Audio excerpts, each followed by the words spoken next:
Before we begin, since this is a BBC-owned property, I feel the need to point out that the news arm of the BBC has a continuing issue with transphobic leanings in its news coverage. You can find in a pinned comment below various videos from both myself and other YouTubers covering this issue. And while I understand that the Doctor Who creative team is not responsible for this, I will continue to point this out for as long as it remains a consistent issue. Thank you.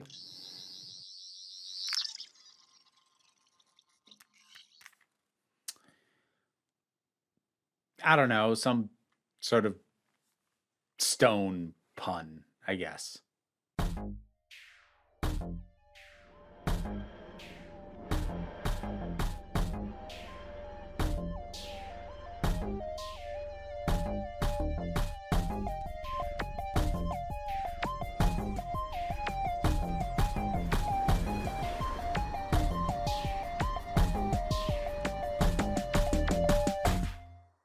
Yeah, no, I couldn't really think of an opening for this one. So, Take Two Doctor Who reviews continue, and it's time for Village of the Angels, which I did not really like on first viewing, and I took a lot of heat for that at the time. Like, I was taking some heat anyway, people calling me excessively negative just because I didn't like the first episode. And while I did not proclaim even at that time this whole thing is definitely going to be bad, I did express my concerns, and they were brought up again with Once Upon a Time. But everyone else at the time seemed really enthralled with the Village of the Angels, and I was not. My basic assessment at the time and in my memory was that it started out pretty solid, but then once it had to integrate into the overall plot of the rest of Flux, it really kind of fell apart. And the back end didn't really complete the story it was telling because it had to just all end in the Doctor being captured. And it really felt like it was supposed to have its own ending, possibly much more tied into the girl Peggy and, you know, that time loop that she was in. That felt like that was supposed to be the original thrust of the narrative. But it's just a thing that's kind of there that feels very vestigial because we have to include all the Flux stuff and we have to set up for the next episode. That having been said, like with the previous episode, on this rewatch, I did come in going, okay, I already know what I don't like about it. Let's focus in and find the stuff that works. Accepting that this thing is not going to all come together in the end like you were unsure about, but also kind of desperately hoping, but losing that hope rapidly on your first viewing. You know it doesn't come together. Find the good in this. And like Once Upon a Time, there is good here. Legit good. More of it than was in Once Upon a Time. Although there's definitely still some issues as well, to be sure, even aside from the issues that come in when Flux takes over the tail end, including the climax and the cliffhanger. So, yeah, it doesn't fully come together, but my assessment overall is better than it was, but probably still worse than most people's, I think is fair to say. Although I don't know if opinion on this episode has gone down in the wake of, you know, Flux finishing and realizing, boy, that really wasn't going anywhere. Maybe it has. I don't know. I definitely know at the time I felt like a big outlier saying it wasn't good. But anyways, the cold open is real solid. The whole thing with Claire being hooked up to the stress test and the lie detector and just the overall atmosphere of the thing, there's real good, solid tension in that cold open. And also, this episode we get Professor Jericho, who I love. I love this guy. First of all, the performance is great. He has a wonderful presence. He has a warm, but strong presence. Like, he's a tough old nut, this guy. And I love him.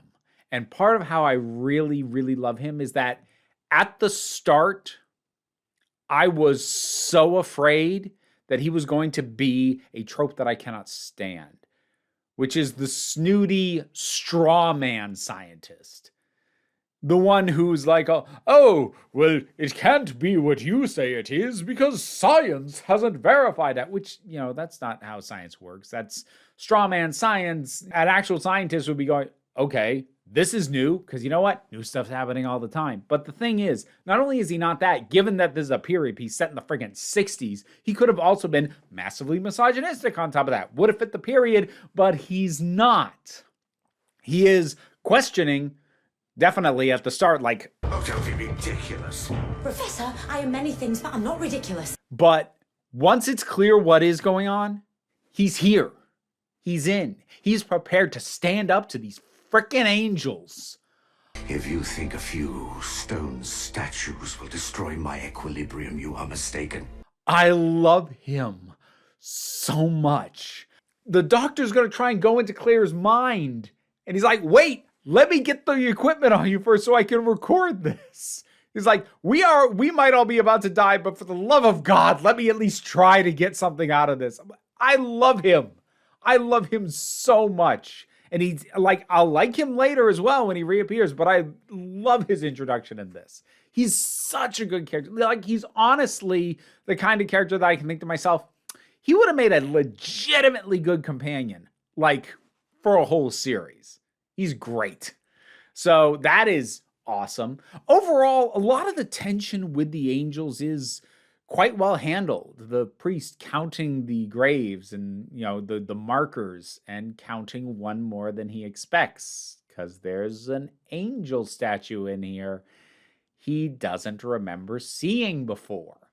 There's also some interesting ideas with like the whole town vanishing thing and like the whole thing's been taken out of time and space in a way. They're not fully fleshed out, but they're not so unrefined that it's like, well, that doesn't work at all. It's more like, boy, you could have done more with that, but it's not fully detrimental on its own.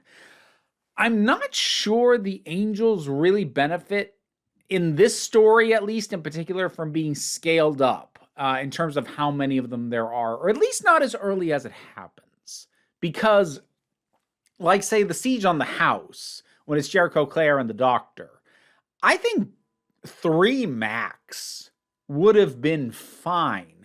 I don't think having like a dozen or so breaking into various parts of the house really does much to up the stakes of it. But there are some moments where more of them does, like when there's the arms coming out of the walls of the tunnel, like that's solid. And at the very end, I'll give you that, like to make everything seem hopeless, there you can have a sheer high number of them. But I feel like they scaled it up a little too early. And I think the tension actually largely works better when there's fewer of them than when there's more of them. Tension was not as much a specific goal with something like, say, Angels Take Manhattan, or even really the two-parter from Series 5. In some ways, but that one was actually mostly leaning on tension with the new things we were learning about the angels in that one. The image of an angel is also an angel, the whole thing that Angel Bob did, etc. Whereas this, it doesn't really add too much that's new. It just kind of brings in a lot more of them, and I'm not sure that helped. I think it kind of hurt the escalation, because you could have gone in with the thinking like there's like 3 or 4 of these things, and then at the very end realize, oh crap, they scaled it up a little too fast. I spent more time talking about that than I meant to. Sorry about that. So I do want to come back to Claire. So there's one really clever thing they do with Claire, but also there's a thing that retroactively now really doesn't work with Claire. I'll deal with that one first so that I can go back to being positive. So the way Claire showed up in the first episode of this, in Halloween Apocalypse, she runs up to the doctor, and the whole nature of that interaction reads much more like she knows this because of time travel shenanigans. Have we met? Not yet, but we will. In the past. It's like her recognizing the doctor has to do with out-of-sync time stuff. But in this episode, we find out that's not the case. She got sporadic visions, single images, and she even says flat out in this episode, It didn't make any sense. well, that doesn't track with how you behaved when you tried to track down and talk to the doctor in the first episode. You weren't acting like none of this made sense. You were acting like you understood. So, having gone back to check this, it's a little better than I'm presenting it here because there is a quick line from Claire that kind of brings a little bit of doubt into her when she first meets the Doctor. I think, if it's true. And then in this episode, she kind of implies that for some reason seeing the Doctor in person like snapped everything into place. And then I saw you. I'm still going to argue that doesn't completely track, partly because how does seeing one person mean that everything makes sense? Like, maybe that confirms that what you were seeing actually meant something and was real, but that shouldn't make you suddenly understand what all of it meant if it was all random and sporadic before. Numbers, a year, a voice telling me not to blink, and the name of this village. It didn't make any sense. But much more importantly, these are tiny single sentence acknowledgments of kind of the wobbliness of what's going on. But what you remember a lot more than just those specific words is the way that they are delivered and the way they're presented. And they're presented confidently in Halloween Apocalypse. And that does not track with what she says later about how unsure she was in this episode. So I still think it's a problem. It's just not as much of an unaddressed one as I presented it here. That having been said, using the premonition thing, and the idea that she just had a premonition, a vision of an angel. She had not, prior to the one that sent her back in time, she had not actually encountered them. She didn't know what they were, but she had a premonition, an image in her head. And it took root. And there's an angel hiding out. The whole idea of the rogue angel, that's a good idea too. It's another thing. It's a little bit underexplored, but not so much that it like ruins it. But like, I wish there had been more time for that. Like, why is it running? Why does it want to break away? Why do they want it back? And we get a little bit about that. Like, it has to do with information about division as to why they want this angel back. But exactly why it's fleeing is not really fully gotten into. But as a general premise and a concept, solid. I like that idea a lot. And it also gives us a means into the final climax and the twist of the Doctor being turned over to the angel, well, turned over to division by being given to the angels and dealing with what otherwise would have been, that's a really convoluted plan to try and catch the Doctor. Because if this had been the mass group of angels planned to capture the Doctor, boy, that's convoluted as hell. Boy, was that way more complicated than it needed to be. But it's not that. It's the machinations of an angel trying to work in a limited capacity so that it doesn't give itself away and get spotted. It's tracking down the Doctor so it can trade her. Now, I'm not exactly sure why the other angels would honor the rogue angel's deal. And actually, I think that gets brought up later in a later episode, like as an offhanded line. I don't know. I'll have to watch for it. But like, that's a little odd that it would actually think they'd honor that deal. But as far as the situation that the rogue angel was in, like, yeah, it's going to have to do something a little bit more manipulative, a little bit more convoluted, because it can't be straightforward. Like, that actually works. And that the mass group of angels weren't even there for the Doctor, but the doctor gets turned over to them. Okay. That is a pretty good way to avoid the over-elaborate trap thing that it looked like it was going to be otherwise. That having been said, there are some things that just flat out don't work. And a lot of it revolves around Peggy, the little girl, and also the older woman. As I said, this really feels like something that was meant to be the heart of the episode, you know, at some earlier drafting when it didn't have to carry so much of the actual Flux narrative. But then for the various reasons that the series got reworked, it now has to deal with that. And it's still there, but not really for any reason. This twist that this older woman is young Peggy is meaningless. We don't know this old woman has had like 2 scenes. And Peggy's a child actor. We don't get a lot from her and we don't get a lot of sense of her. I don't mean to completely slam child actors, but most of them are very limited in their acting ability. That's just the nature of working with a child, and there are ways to make that land better, but you need to take the time to do it, and they don't. So that twist in and of itself has no meaning whatsoever. And it also leads to a moment that really ticked me off at the time and still annoys me. Actually, possibly annoys me a little bit more because it continues to be reflective of Chibnall's issue with casual cruelty and failure to acknowledge deaths properly. because you have this older couple, I guess great aunt and uncle of Peggy, who are taking care of her, and they're looking for her, and the guy is clearly a jackass. That is made clear repeatedly, and he's a jackass talking about Peggy. He's a jackass to Yaz. He's a jackass to his wife. Like, this dude, not great. Does he deserve to die? I don't know about that, but he's not somebody I feel super bad for. I'll go with that. The thing is, though, when he dies, his wife dies too.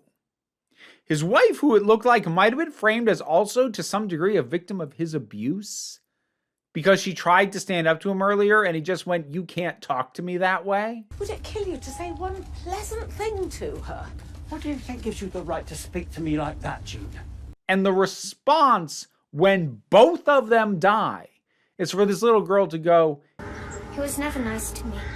"Okay, what about her though? She died too, and not a single character nor anything about the narrative acknowledges that fact. So why is she there? Because if you're just gonna have the jackass be the only one whose death is acknowledged, have him be the only one who gets sent back to that later time and then the only one who subsequently dies. Why did you kill her too? She didn't do anything. Nothing that was indicated.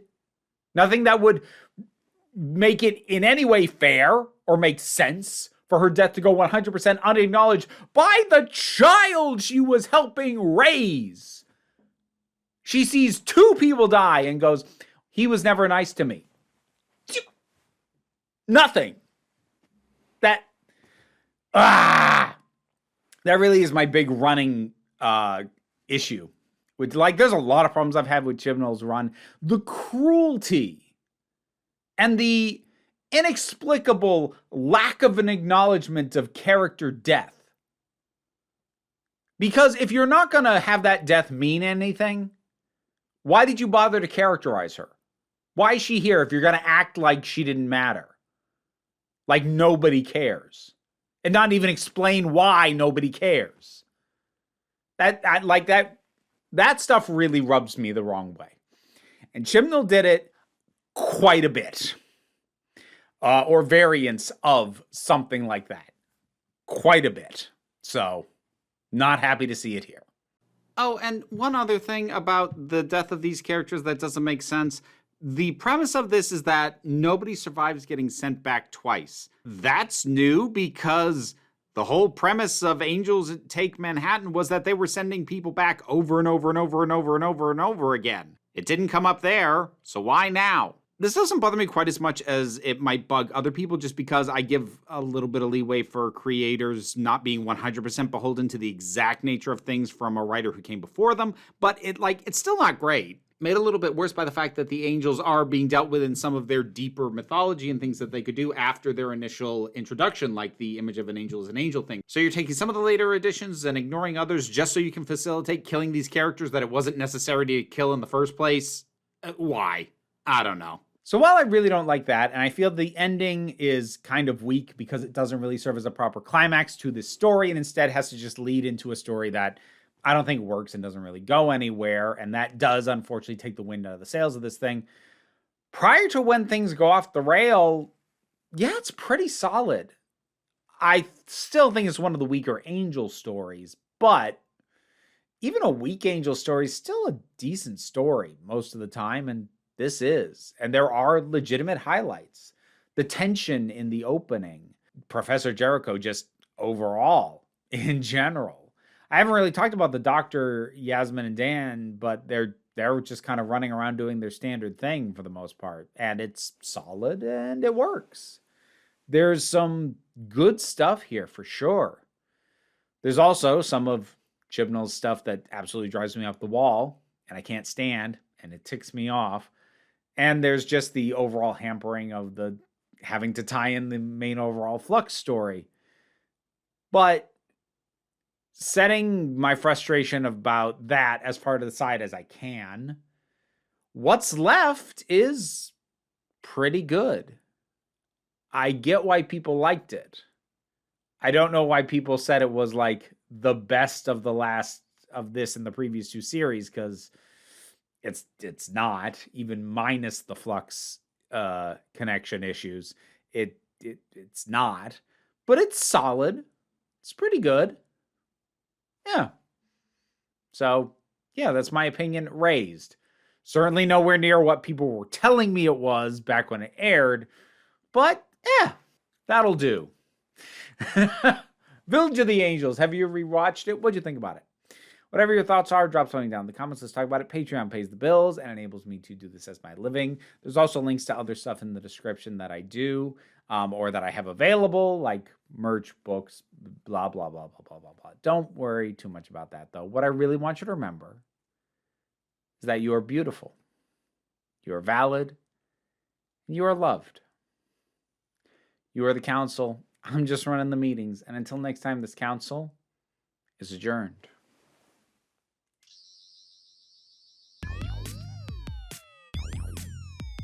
Massive thanks to my Patreon supporters, and in particular, I want to thank Robin Moore, Zubin Lutfullah, Tarak, the thing that goes doink in the anime, Ruth, Oliver B., Solitary Pictures, Ulrich Bogdan, Melinda Walters, Jen, Leotha Boyd, Auntie Kate 808, Becky Sparks, Phenobilex the Poodle, Robin Powell, Tracy Scrabbit, Angry Caspero, Adam R.D.L. Taylor, David Hall, Shayla Gourlay, and Rosalind Bennett.